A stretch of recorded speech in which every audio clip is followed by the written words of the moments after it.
हे जादुई छड़ी, मुझे इस पेड़ के भीतर ले चलो।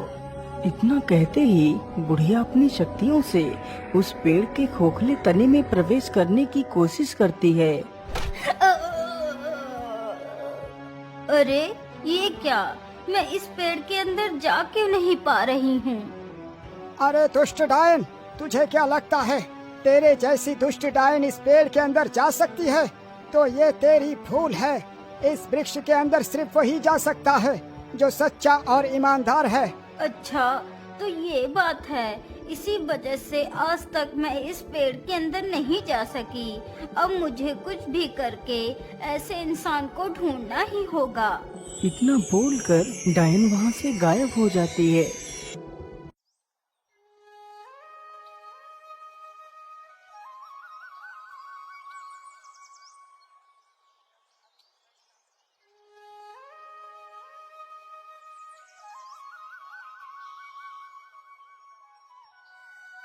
सेठ जी, मुझे कुछ पैसे दे दीजिए।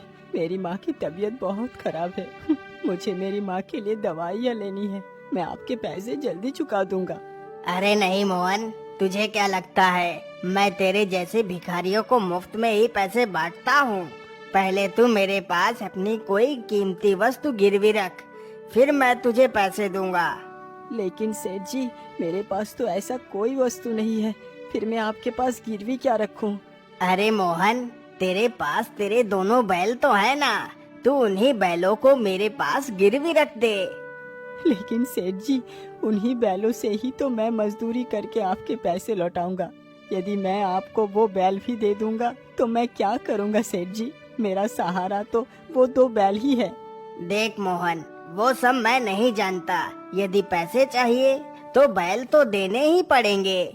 हे भगवान, अब मैं क्या करूं? यदि दवाई लेकर नहीं गया तो मेरी माँ मर जाएगी। मैं ऐसा करता हूँ, अपने बैलों को ही गिरवे रख देता हूँ। क्या हुआ मोहन, तुम क्या सोच रहे हो? कुछ नहीं सेठ जी, मैं तैयार हूँ। आप मेरे बैलों को रख लीजिए, बस आप मुझे उन दोनों बैलों के बदले 20 रुपए दे दीजिए।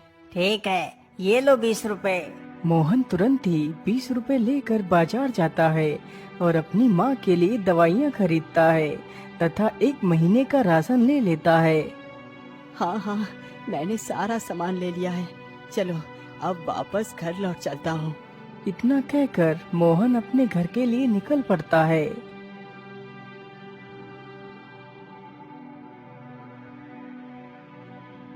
मोहन जल्दी ही अपने घर पहुँच जाता है। देखो माँ, मैं तुम्हारे लिए दवाइयाँ और पूरे 1 महीने का राशन ले आया हूँ।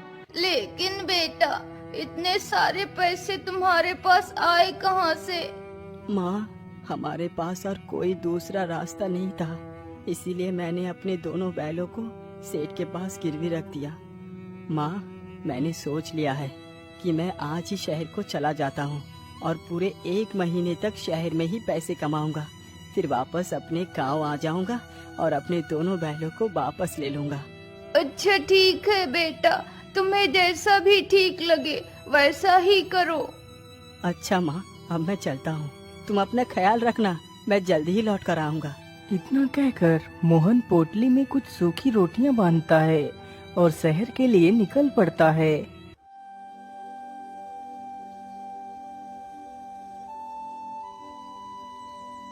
मोहन चलते चलते काफी ज्यादा घने जंगलों से होकर गुजरता है।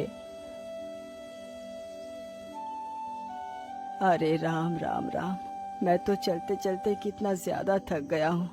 मैं ऐसा करता हूँ, इसी पेड़ के नीचे चलकर थोड़ा सा आराम कर लेता हूँ और कुछ खा पी लेता हूँ, फिर आगे चलूंगा।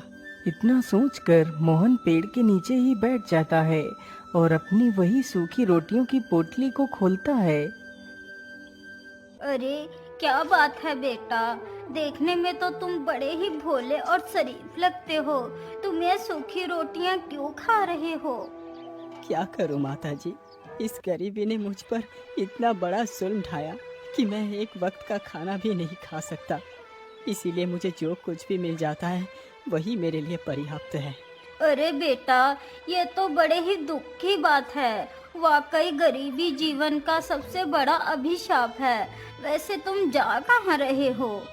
माँ जी, मैं शहर जा रहा हूँ ताकि कुछ पैसे कमा सकूँ। यदि तुम मेरी बात मानो तो तुम्हें शहर जाने की कोई आवश्यकता नहीं पड़ेगी। तुम यहीं पर इतना सारा धन प्राप्त कर सकते हो जो तुमने कभी सपने में भी नहीं सोचा होगा। लेकिन इतना सारा धन यहाँ पर कैसे मिल सकता है? मैं कुछ समझा नहीं। बेटा, इसके लिए तुम्हें ज्यादा कुछ नहीं करना। तुम उस बड़े से पेड़ को तो देख रहे हो। उसी पेड़ में एक खोखला तना है। मैं तुम्हें अपने जादू से उस खोखले तने के भीतर भेजूंगी। उस पेड़ के अंदर एक गुफा है जिसमें 3 दरवाजे हैं। एक दरवाजे में तांबे के सिक्के हैं और दूसरे में चांदी के सिक्के हैं तथा तीसरे में सोने के सिक्के हैं। तुम्हें जो भी सिक्के चाहिए हों तुम अपनी मर्जी के हिसाब से ले सकते हो। लेकिन माता जी, आप ये सब मुझे क्यों बता रही हैं, जबकि आप खुद उस सारे सोने को निकाल सकती हैं? बेटा, यदि मैं उस पेड़ के अंदर जा पाती तो कब की चली गई होती। यदि तुम जाने के लिए तैयार हो तो बोलो। तुम जो भी सोना लेकर आओगे उसमें से मुझे कुछ भी नहीं चाहिए। तुम बस मेरे लिए उस चकमक डिबिया को ले आना। क्या करूं? शायद ईश्वर ने मेरे मदद के लिए इस बूढ़ी माँ को भेजा है। मैं इनकी बात को मान लेता हूँ। क्या हुआ बेटा, तुम क्या सोच रहे हो? कुछ नहीं माता जी, मैं तने के अंदर जाने के लिए तैयार हूँ। तो फिर ठीक है, चलो मेरे साथ। इतना बोलकर वह बूढ़ी महिला मोहन को उस पेड़ के पास ले जाती है। क्या तुम तैयार हो अंदर जाने के लिए? हाँ हाँ, मैं तैयार हूँ। तो फिर ठीक है, यह जादुई औषधि अपने पास रखो। जब तुम पेड़ से बाहर आना तब इस बोतल की ढक्कन खोलकर जादुई औषधि को अपने ऊपर डाल लेना तो तुम बाहर आ जाओगे। उस बूढ़ी महिला से मोहन उस जादुई बोतल को ले लेता है। तभी वह जादूगरनी अपनी छड़ी से मोहन को तने के अंदर भेज देती है।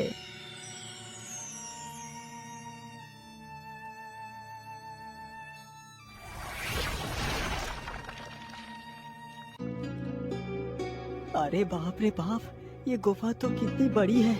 चलो मैं जल्दी से उन तीनों दरवाजों को ढूंढता हूँ। इतना कहकर मोहन गुफा में इधर उधर घूमने लगता है।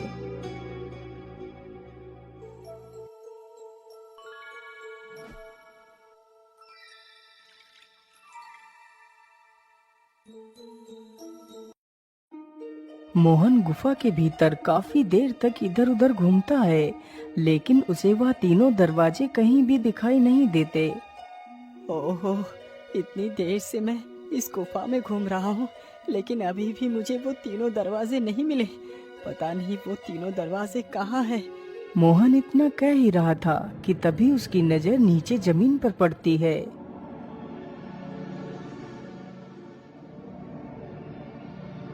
अरे ये क्या?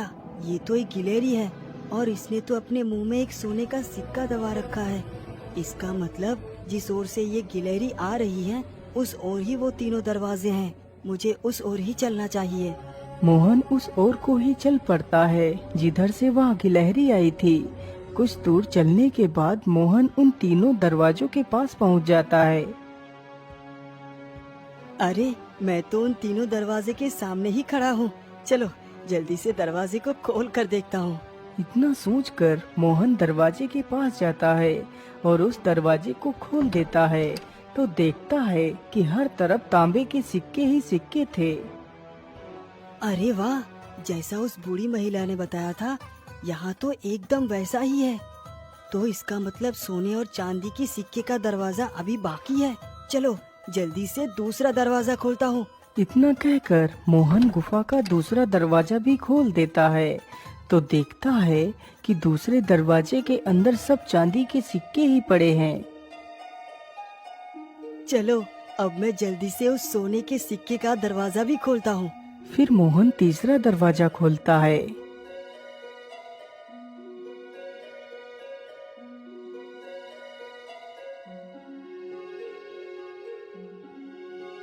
अरे बाप रे बाप, यहाँ तो सब सोना ही सोना है। कहीं मैं कोई सपना तो नहीं देख रहा? अरे नहीं नहीं, ये कोई सपना नहीं है, ये हकीकत है। चलो जल्दी से मैं सोने के कुछ सिक्के ले लेता हूँ। मोहन जल्दी जल्दी सोने के सिक्के अपने पोटली में भरने लगता है।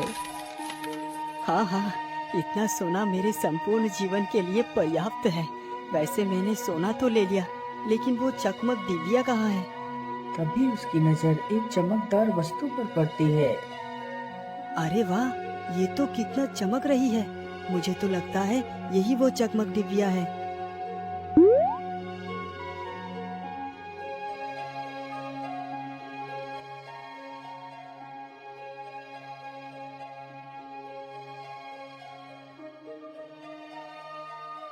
आखिर वो जादूगरनी इस डिबिया का क्या करेगी?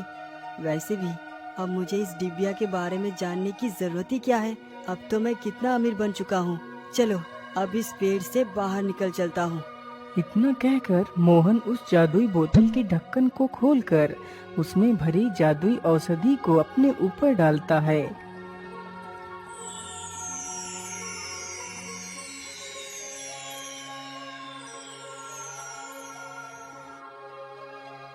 अरे वाह युवक, तुम तो कितने बहादुर हो। जिस कार्य को कोई नहीं कर पाया वो तुमने कर दिखाया। लाओ लाओ जल्दी से मुझे ये चकमक डिबिया दे दो। इतना कहते ही वह जादूगरनी उस चकमक डिबिया को ले लेती है। वैसे आप बुरा ना माने तो मैं आपसे एक बात पूछना चाहता हूँ। हाँ हाँ युवक, पूछो तुम क्या पूछना चाहते हो। मैं बस ये जानना चाहता हूँ कि आखिर ऐसा क्या है इस डिबिया में जो आपने इस डिबिया को ही चुना? अरे युवक, तो इस डिबिया के बारे में ना ही पूछ तो ठीक है।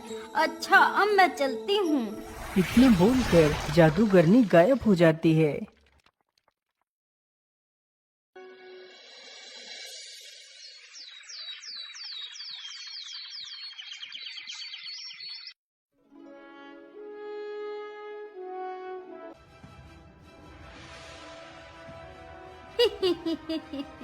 अरे दुष्ट राजा, तूने मुझे इस राज्य से बाहर निकाला था ना। देख मैं फिर से आ गई। अब तू मेरा कुछ भी नहीं बिगाड़ पाएगा। सिपाहियों, इस पागल जादूगरनी को पकड़ के ले जाओ और कारागार में डाल दो।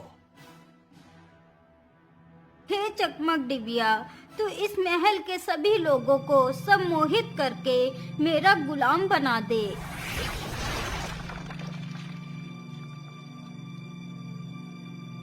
राजमहल के सभी लोग उस जादूगरनी के वश में हो जाते हैं।